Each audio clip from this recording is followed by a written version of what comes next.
Njëri i dytë kanë thonë ulemaja është, nëse Allahu Azza wa Jall na jep begati, na japim lëmosh, do thot nevojtarit edhe i ndihmojmë fukaras.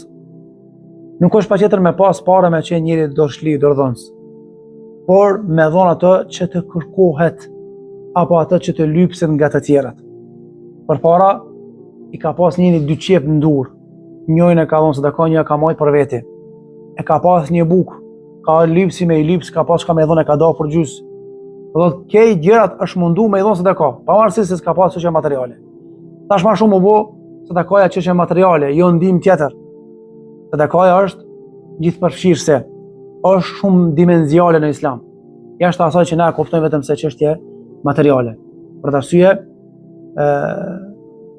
kanë ardhur transmetime, do thotë që sahabët kanë thonë që me hi një itikaf një javë në xhaminë e pejgamberit, edhe me i ndihmu një vllau, por mua është më e dashur me i ndihmu një vllau në nevojë që ka sa me hi një itikaf. Një itikaf çka bën njëri? Por nga ibadetet e veçanta që e na vetë është duk si ibadet, me keqardhje. Një itikaf njëri është larg harami, po flas, s'ka vakt telefonin itikaf më përdor.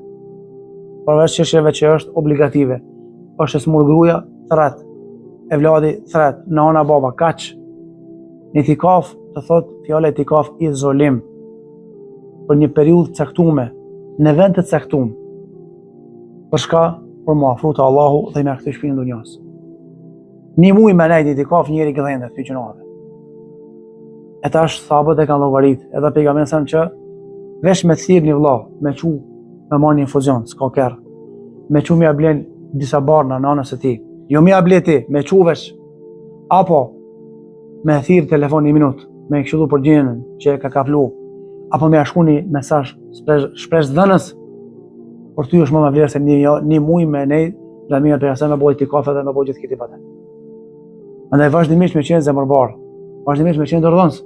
Se për shembull, ka raste dikush i ka qit punë dyzen, edhe një vjet dy vesh jep sadaka.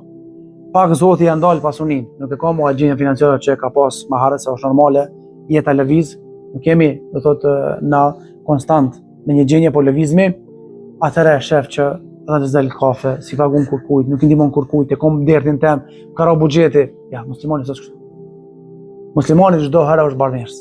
Nëse s'ka pasuni në një periudhë caktuar, bamirës me këshilla, me fjalë, me buzëqeshje.